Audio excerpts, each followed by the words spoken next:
Allez, madame, ti amo. Et toi, c'est quoi tes langages J'ai tellement d'amour pour toi et pour tous les gens auxquels je tiens. Bien sûr que j'ai assez confiance en toi pour te confier mon chat. J'aime beaucoup trop me perdre dans tes yeux. Je t'aime tout autant que j'aime Tu veux un câlin? Je t'aime très très fort. J'aime t'écouter parler des choses que tu aimes parce que si ça fait partie de toi, c'est important pour moi. Parce qu'en ce moment, le monde est ravagé par la haine et la désolation parce que celles et ceux qui aiment, qui ont aimé et qui aimeront dans la forme qu'ils et elles auront décidé d'aimer, laissent une trace. Parlez-moi d'amour, un podcast réalisé par Nausicaa Gloris avec l'aide précieuse de Westrack Radio. Je m'appelle Anoucha, j'ai 24 ans. Je suis étudiante au Havre et je viens de l'île Maurice. Et j'aimerais beaucoup aujourd'hui parler des différentes conceptions d'amour en Occident, en France et à l'île Maurice. Ça a été un peu un culture shock quand je suis arrivée parce que je pense avoir découvert l'amour, vraiment ce que c'était ici, mais en passant par m'aimer moi-même. Et en fait, commencer à vivre seule, en fait, être en tête à tête avec soi, matin, midi, soir, c'est un peu forcé en fait. On est obligé d'avoir cette petite introspection qui fait plaisir ou pas, dépendant des fois, des situations, je pense, et qui m'a forcé en fait à m'accepter, à m'aimer telle que je suis. Et pendant longtemps, pour moi, l'amour, ça passait obligatoirement par les autres. C'est-à-dire que je vais savoir ce que c'est d'aimer en aimant quelqu'un. Pas forcément amoureusement, mais amicalement, platoniquement, enfin tout ce que tu veux, l'amour avec un grand A, global. Et aujourd'hui, après 25 ans de vie, je comprends que, non en fait, l'amour primaire, l'amour vrai, c'est s'aimer soi-même. Et pour pouvoir ensuite aimer les autres. Et alors, c'est quoi les différences entre la conception de l'amour à l'île Maurice et en France ? À l'île Maurice, nous sommes très, c'est une conception relativement matérielle. Moi, c'est ce que j'ai connu au sein de ma famille, au sein de mes amitiés là-bas. Ça se manifestait beaucoup à travers on va s'acheter des choses, on va s'offrir des choses, offrir un repas, un verre, et c'est très pudique. C'est un amour très pudique. On ne se disait pas « je t'aime ». J'ai un exemple super frappant que j'ai réalisé il n'y a que quelques années. La première fois que j'ai dit « je t'aime » à ma maman, j'avais 21 ans. Et c'est parce que dans ma famille, on est tellement pudique, mais en même temps, c'est une culture qui est nouvelle. C'est un pays nouveau. Donc, il y a énormément de choses dont on n'a pas encore conscience, dont l'amour. Et j'ai réalisé quelque chose aussi, c'est on ne se laissait pas le temps d'aimer. Trop occupé à faire autre chose, à se développer, à travailler, à essayer d'être stable. C'est compliqué quand on vient d'un pays du tiers-monde parce que c'est ça, on est actuellement en voie de développement, mais c'est très très récent. Et c'est en arrivant ici en fait, et quand je voyais les gens ouvertement se dire je t'aime, j'ai en tête actuellement la famille de ma meilleure amie. Ils s'aiment, ils se le disent, ils s'aiment, ils passent énormément de temps ensemble et je me suis dit mais waouh, je ne faisais pas ça. Et même actuellement avec mes copines, mes copains, on peut s'envoyer un message juste pour se dire « Ah, bonne journée, je t'aime ». Chose qui, à l'île Maurice, je pense qu'il y a aussi un petit côté effrayant. Et il faut savoir aussi, il y a tout l'aspect vulnérabilité qui rentre en jeu. C'est chez moi, du coup au pays, se dire « je t'aime », accepter l'amour, c'est quelque part se dire vulnérable. Et je pense que c'est vrai et que c'est beau, mais on a du mal à l'accepter là-bas, ça, quand même. On a toujours ce besoin de véhiculer cette image de force, de nous sommes des personnes fortes. C'est aussi une image qui nous a été imposée de par l'histoire, de par l'esclavage, la colonisation, etc. C'est « Ah, mais vous avez tout vécu, de toute façon, vous êtes obligé d'être fort ». Et d'où aussi la contradiction avec l'amour doux, tout ce qui va avec. Comment on se laisse le temps d'aimer ? Je pense en apprenant à se connaître, nous, c'est-à-dire ce qu'on aime, ce qu'on n'aime pas aussi. Il y a quelque chose que j'ai relevé chez moi de très important, c'est que des fois, je n'ai pas envie de faire certaines choses. Et je m'écoute et je m'aime et je vais dire non, en fait. Je vais privilégier ce moi-même, l'amour que j'ai pour moi et pas l'amour que j'ai pour les autres. Et apprendre à connaître les gens aussi. Pour moi, l'amour, c'est dans les détails. Je n'ai pas trop le truc de grandes déclarations, de grands gestes. Dans ma personne, je suis très... tu aimes le chocolat noir, je vais le retenir toute ma vie. Et pour moi, c'est ça une preuve d'amour et c'est ce que j'ai cherché pendant longtemps. C'est l'amour des détails, des petits détails de ma personne, des petites qualités. Et on apprend à s'aimer aussi en accordant du temps. Je crois qu'on ne réalise pas à quel point le temps est précieux parce que le temps est limité. Et pour moi, quand on accorde du temps à quelqu'un, c'est qu'on aime la personne. Et comment ça s'est passé les premières fois où tu as été confrontée à un amour un peu plus ouvert que celui que tu connaissais? C'était choquant. J'ai été choquée parce que, en fait, il faut savoir aussi que mon cerveau, depuis toute petite, n'était pas habitué, en fait, à des grandes formes d'amour, ou ne serait-ce que l'amour ouvert. Et je ne comprenais pas forcément. Il y a eu un choc chimique où j'ai eu peur aussi. Il y avait le choc, il y avait la peur, et où je me disais, c'est pas normal. Mais il y avait aussi beaucoup quand on n'est pas beaucoup exposé à l'amour. Je ne m'en rendais pas compte, mais j'avais aussi le petit truc de je mérite pas d'être aimée. C'est venu après. Tout ça, ce sont des réflexions qui sont venues après. Et je me suis dit, mais attends, qu'est-ce qu'on me fait là? C'est pas possible. C'est pas normal. Sauf que forcément, au bout d'un moment, quand on voit que la personne, elle tient, elle reste, ou les personnes aussi, avec un grand S, quand elles tiennent et qu'elles nous montrent en fait que nous avons le droit d'être aimés, j'ai aussi appris à aimer comme ça, à aimer ces personnes-là et à m'aimer moi-même et à me dire non, mais on mérite tous un peu d'amour dans nos vies, en fait, beaucoup même. Comment ça s'est passé le cheminement pour t'accepter et t'aimer? C'était long. Ce cheminement était super long, j'ai l'impression, et je pense qu'il n'est pas encore achevé. Il y a encore des parties de moi-même que je refute un peu, que j'ai un peu peur d'accepter mon côté humain, mon côté vulnérable des fois. Et ce cheminement est passé par tellement de choses, en fait. C'est passé par aimer des gens qui ne m'aimaient pas forcément. Et au final, se retrouver seul, on n'a pas le choix que de se soutenir nous-mêmes, que de s'élever, que de tomber pour se relever, quoi. En fait, moi, j'ai appris à m'aimer en passant énormément de temps seule. Et je me suis vraiment découverte. Mais j'avais tellement peur de l'amour à une époque que je m'entourais de énormément de monde. J'avais un cercle énorme, mais c'était pas forcément qualitatif. J'ai compris au bout d'un moment que c'était un peu ma forme d'échappatoire je m'évitais en fait. Parce que j'avais peur. J'avais peur d'être face à moi-même et de me dire que non, là, il est temps de t'aimer en fait et de t'accorder ce que tu veux que les autres t'accordent.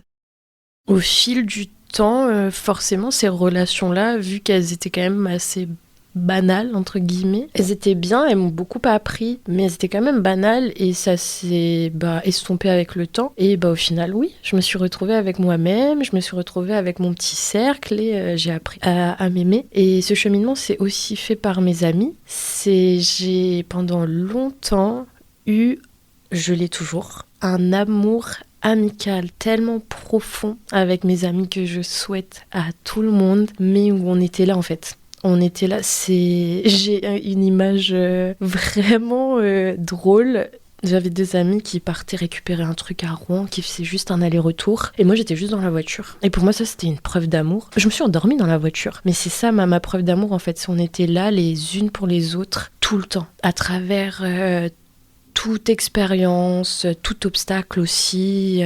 On se soutenait, on se soutient toujours. Très très fort et c'est quelque chose qui n'a pas bougé et ça c'est quelque chose qui m'a permis de m'aimer mais tellement fort. Je me suis dit mais en fait si ces gens-là sont là, s'ils me soutiennent tellement, c'est que au fond je suis une personne qui mérite l'amour. Aujourd'hui, ce cheminement se poursuit avec mon petit ami, du coup. Et là, pour le coup, pour moi, j'ai eu des relations avant, mais qui ne s'apparentaient pas à ça. C'était pas un partage réciproque, vraiment 50-50. Ce n'était pas un partage sans peur. J'étais très jeune, c'était des relations où on était en pleine construction, on ne se connaissait pas vraiment, donc forcément, si on ne se connaît pas, on ne connaît pas l'amour, ou on ne connaît pas l'amour qu'on veut, du moins. Mais là, maintenant que je me connais, que je sais ce que je veux, je sais que ce cheminement se poursuit beaucoup à travers lui et à travers ce qui m'apporte. T'es amoureuse ? Oui. J'ai eu très peur de le dire. Les premiers mois, je ne le disais pas. on ne se le disait pas. Je ne le disais pas je t'aime, je le montrais dans mes actes, mais je ne le disais pas même à moi-même. J'avais des conversations avec mes copines. J'ai un très cher ami qui me disait mais oh c'est ton copain, t'es amoureuse et tout. Et je disais oh non arrête, ne dis pas ça. J'ai eu très très peur. Aujourd'hui je l'accepte, enfin on vit ensemble donc voilà. Je l'accepte, je l'aime très très fort et en fait j'ai accepter aussi ce truc de ben oui, je te donne tout ce que j'ai à donner, je te donne tout mon amour et advienne que pourra en fait. Et j'ai compris que ce qui me faisait peur, c'est de donner de ma personne à fond et un jour de perdre ça, parce qu'on ne sait pas quand même de quoi l'avenir est fait, mais j'ai aussi compris que la peur n'évite pas le danger. Et aussi que faut s'autoriser à aimer, et si c'est écrit ça restera, sinon c'est pas grave et ça nous empêche pas non plus d'aimer d'autres personnes après en fait. Et est-ce que tu as peur de la fin de cette relation ? Ah oui. C'est pendant longtemps été un blocage entre nous. Enfin non, un blocage, on en a beaucoup parlé. C'est pour ça aussi que notre relation aujourd'hui, elle me fait énormément de bien. On arrive à parler de tout et c'est la première relation où j'arrive à vraiment extérioriser tout ce que je ressens et à dire tout ce que Enfin, juste à communiquer pleinement. Et je lui avais dit la dernière fois, j'ai trop peur que ça s'arrête. Mais il arrive à trouver les bons mots pour me rassurer, mais je pense que c'est humain. Toute relation peut se terminer au final. On ne le sait jamais, donc par un concours de circonstances, ça reste, ça finit, on ne sait pas, mais en fait c'est réfléchir qu'à ça tout le temps, ça nous empêche aussi de vivre le moment présent. Moi ça m'empêchait d'avoir tout l'amour qu'il était prêt à offrir. Donc j'ai fait la grande fille et je me suis dit arrête, stop. Comment on trouve un équilibre entre le fait de s'accepter et de s'aimer tout en donnant énormément à une personne dans une relation amoureuse ? Avoir des barrières saines et communiquer. C'est-à-dire avoir des activités différentes, potentiellement ne pas être H24 ensemble. Je sais que moi c'est quelque chose que je ne peux pas, être tout le temps avec une personne parce que comme j'ai dit avant, j'ai vécu 6 ans seule, loin de ma famille, loin de mes proches, je me suis faite des amis entre deux, mais quand même quand je suis arrivée c'était loin des amis que je connaissais, donc j'ai eu ce début de vie d'adulte solitaire on va dire, donc pour moi c'est ça, c'est avoir des barrières et dire non aussi des fois. Par exemple, moi j'ai envie d'aller à un concert et lui non, c'est pas grave, moi je vais faire mon concert et lui il va faire ce qu'il veut et puis on se retrouve et on échange et pour moi c'est ça, c'est privilégier quand même quelque part notre bien-être. Essayer aussi d'accepter la personne comme elle est, c'est-à-dire qu'il a le droit, ou elle a le droit d'avoir de temps en temps des petits moments solo, voir des amis tout seul, partir en voyage tout seul, c'est pas grave. C'est important aussi d'être seul avec soi-même. Et est-ce que ça te rend insécure lorsque la personne te dit non et veut ces moments solitaires ? Non, du moins actuellement non, quand j'étais plus jeune, oui. Forcément, quand on est adolescent, on n'a pas le recul... En tout cas, moi, j'avais pas le recul que j'ai actuellement. Quand je compare à avant, avant, je me faisais des films en boucle dans ma tête et c'est normal parce que je ne savais pas encore ce que c'était que la confiance. Et c'était pas non plus des relations adultes, donc je partais du principe que oui, on est jeune, on va faire des bêtises. Mais aujourd'hui, non, pas du tout. Je sais que mon copain actuellement, il est parti faire une semaine au ski avec ses potes et c'était super. J'étais à la maison en peignoir, c'était l'autoroute du kiff, vraiment. Aujourd'hui, j'ai beaucoup évolué là-dessus. Je n'étais pas du tout comme ça avant, j'étais pleine d'insécurité. Mais c'est comme je disais, vu que moi, dans ma tête, je ne méritais pas, d'être aimée. Ça allait de pair un petit peu, le manque de confiance en moi et le manque de confiance en la personne. Aujourd'hui, dans ma relation, la plus grosse priorité, c'est vraiment l'honnêteté et la confiance. Moi, je sais que c'est tout ce que je demande et dans toute relation en soi. Même pas forcément une relation amoureuse, mais même les relations amicales. Pour moi, actuellement, dans ma vie, tout passe par là. Comment on se met officiellement en couple ? Franchement, ça, je sais même pas parce que nous, on n'a pas eu la petite étape un peu traditionnelle, conventionnelle de « Est-ce que tu veux être ma petite amie ? Oui. Non, on s'est rencontrés, on s'est rapprochés et on ne s'est jamais quittés. Donc je suis pas du tout dans on va dire le procès de demander à la personne de se mettre ensemble. Nous, c'était vraiment une question de ah ouais, nos énergies là actuellement, elles se sont fusionnées, on se sent super bien. Bah on reste comme ça. Et je pense que c'est dans la sensation aussi de se dire ah waouh, je suis vraiment bien avec la personne. Je pense que lui comme moi, on l'a ressenti avant de mettre les mots dessus. On n'a jamais mis les mots au début avec les gens extérieurs, avec des tiers. On l'a mis entre nous. Ah, on s'aime, on est ensemble, etc. Mais ouais, pour moi, ça passe par un ressenti, en fait, le fait d'être vraiment bien et apaisé avec la personne. C'est comme ça que j'ai su que j'étais en couple, en fait. J'avais besoin de sa présence un peu. Pourquoi tu l'aimes ? Je sais pas si j'ai une liste. Je pense que j'ai une petite liste. Je suis une personne à liste. Je fais souvent des pour et des contre. Non, je l'aime parce que c'est une personne qui m'accepte entièrement. C'est amoureusement. C'est la première fois, je pense, que une personne ne me fait pas de reproches. Je peux être un peu impulsive, des fois, dans mes réactions. J'ai beaucoup travaillé là-dessus. Mais il y a des restes. Il y a des restes il va se passer quelque chose et je vais directement réagir, mais aussi parce que j'ai beaucoup intériorisé dans ma vie et maintenant je peux plus.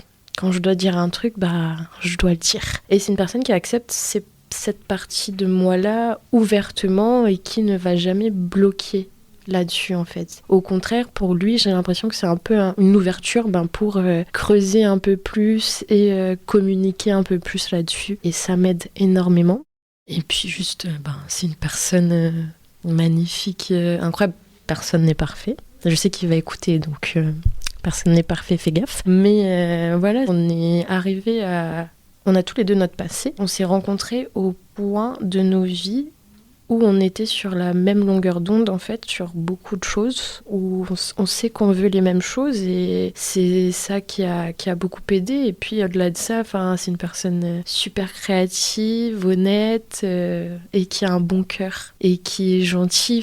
C'est bête, mais je l'ai jamais entendu lever la voix, tu vois. Et ça, c'est tellement important. Le calme, je n'en ai pas beaucoup connu dans ma vie. J'ai eu des relations très tumultueuses, que ce soit dans ma famille, en amour, en amitié. Et aujourd'hui, si je suis avec une personne aussi calme et douce et apaisante, c'est pour une raison aussi.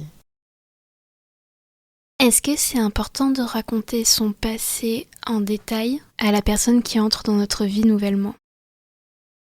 Tu touches un point incroyable, là. C'est... Waouh, on a eu des discussions autour de ça.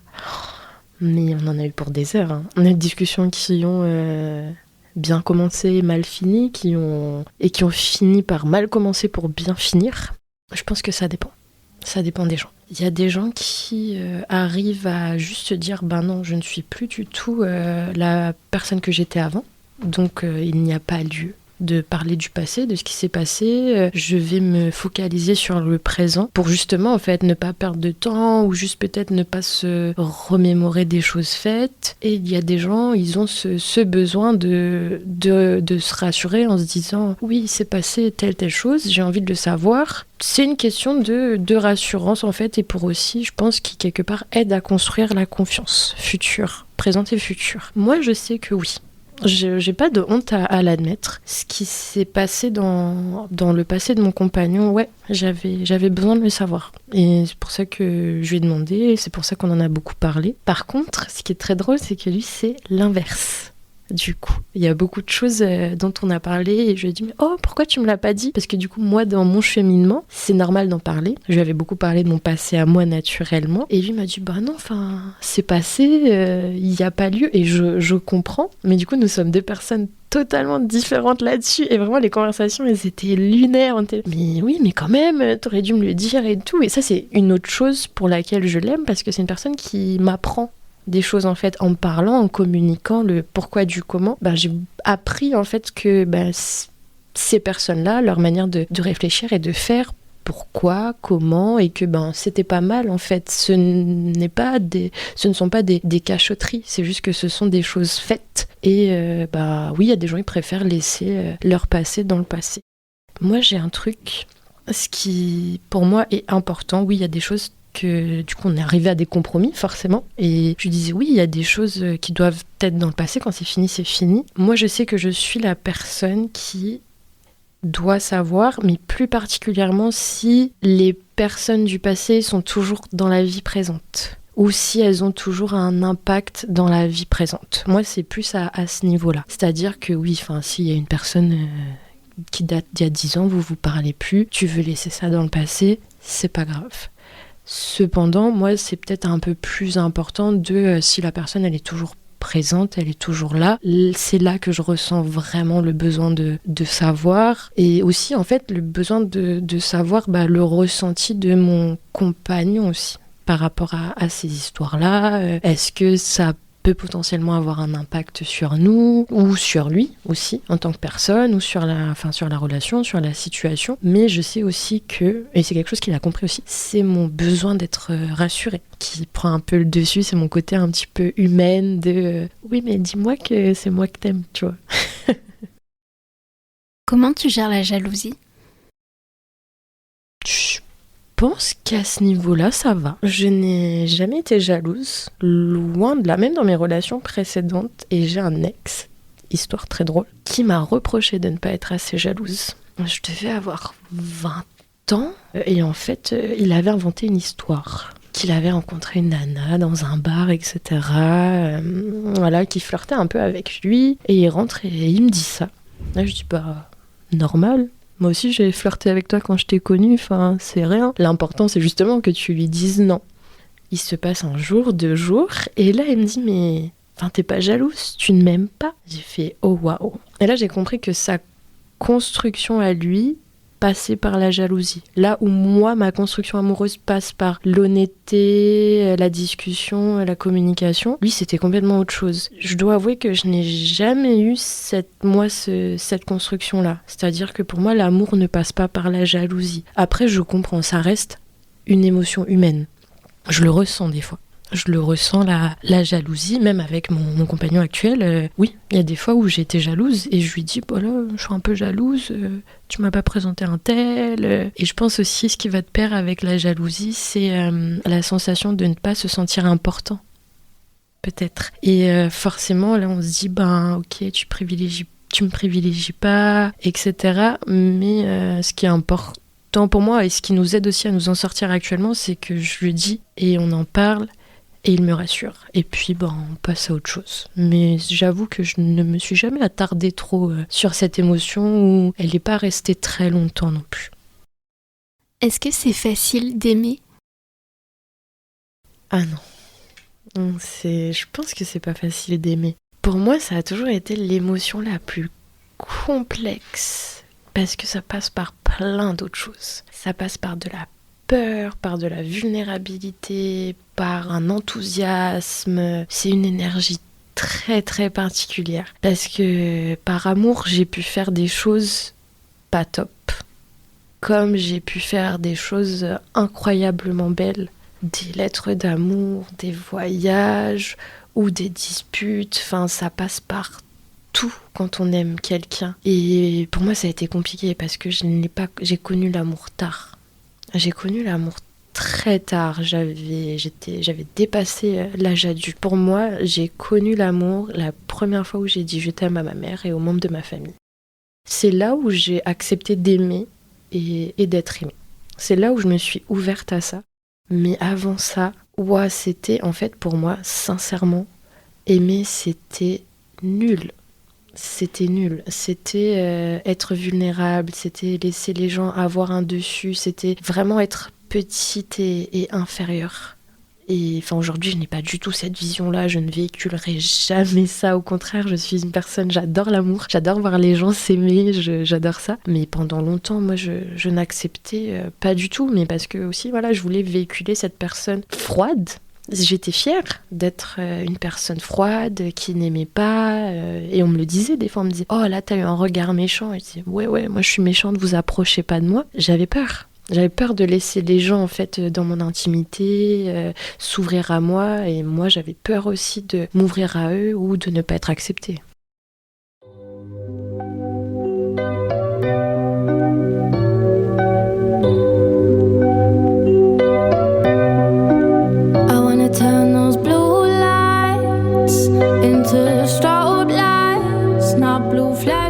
Vous venez d'écouter le 57e épisode du podcast Parlez-moi d'amour, en compagnie d'Anousha, 25 ans, étudiante.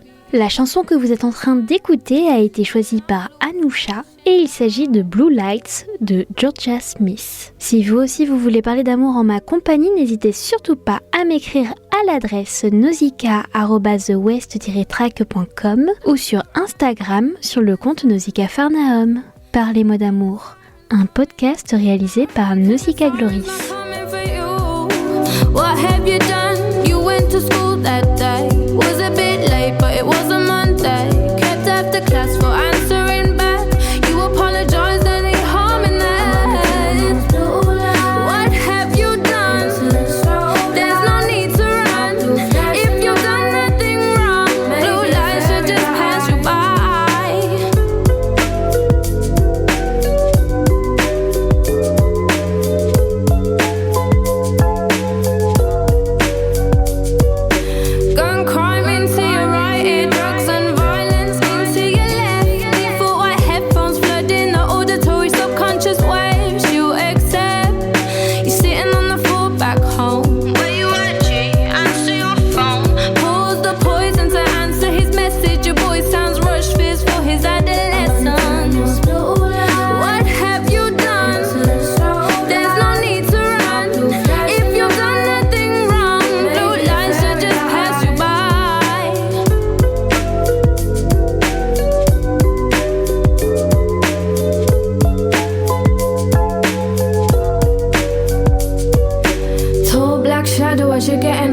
Shadow shows no emotion, so what's even the fuss? But the face of your boy casts a darker picture of the red-handed act he's gonna whisper. Look, blood, I'm sorry, cause I know you got my back. He was running, I couldn't think I had to get out of that. Not long ago, you were miming to the shook ones. Now this really is part 2, cause you're the shook one. Hand you the tool as you question your friendship. Has man like you gonna make me a convict? Level of a felon when I've done nothing wrong. Blood on my hands, but I don't know where it's from. Oh, you got blood on your hands, but you don't know where it's from.